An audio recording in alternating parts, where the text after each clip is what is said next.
I never believed in haunted dolls. I always thought those stories were just myths, something people made up to scare children or sell cheap horror movies. But after what happened to me, I'm not so sure anymore.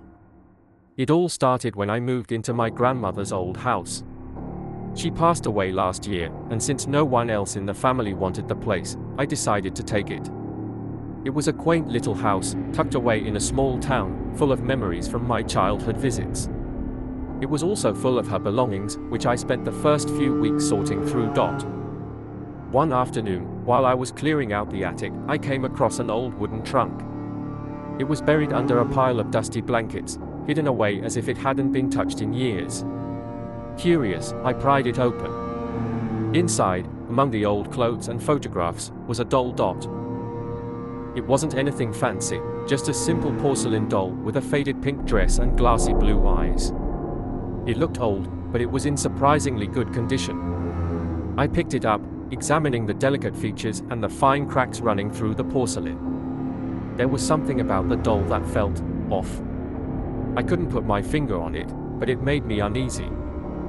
I almost put it back in the trunk, but something stopped me. Maybe it was nostalgia, or maybe I just didn't want to leave it alone in the dark attic. So, I decided to take it downstairs and put it on a shelf in the living room. That's when things started to get strange. At first, it was small things, misplaced items, odd noises at night. I chalked it up to the stress of moving and being in a new place. But then, the noises became more distinct. I'd wake up in the middle of the night to the sound of faint footsteps or the creak of a door opening. I'd get out of bed, heart pounding, and search the house, but I never found anything. One night, I woke up to the sound of soft, muffled crying.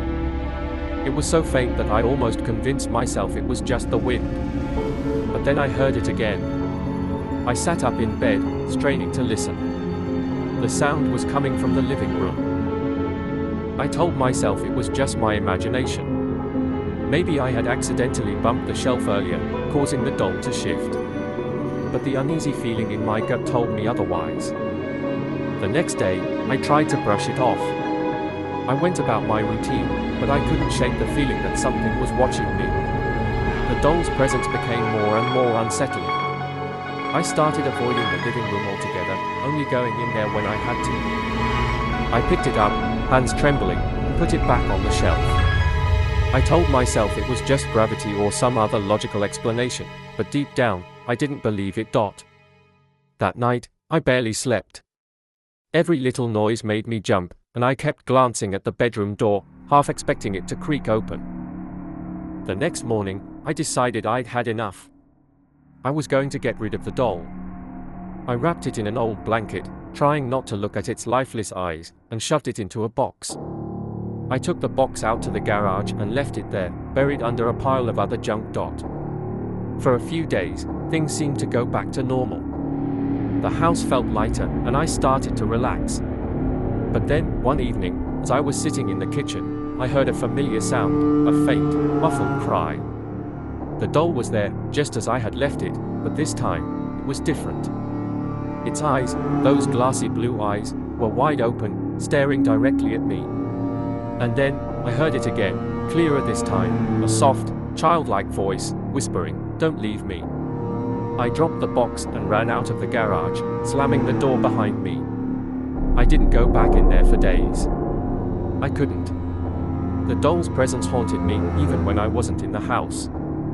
I could feel it, always just out of sight, always watching. Eventually, I couldn't take it anymore. I packed up what little I could and left the house. I never went back. I told my family it was because the house was too big for me, that it was too much work to keep up with. But the truth is, I was terrified of the doll and whatever it was that seemed to have latched onto it. I don't know what happened to the house after that. I don't care. All I know is that I'll never forget those eyes, and that voice, whispering in the dark. And sometimes, even now, I still hear it.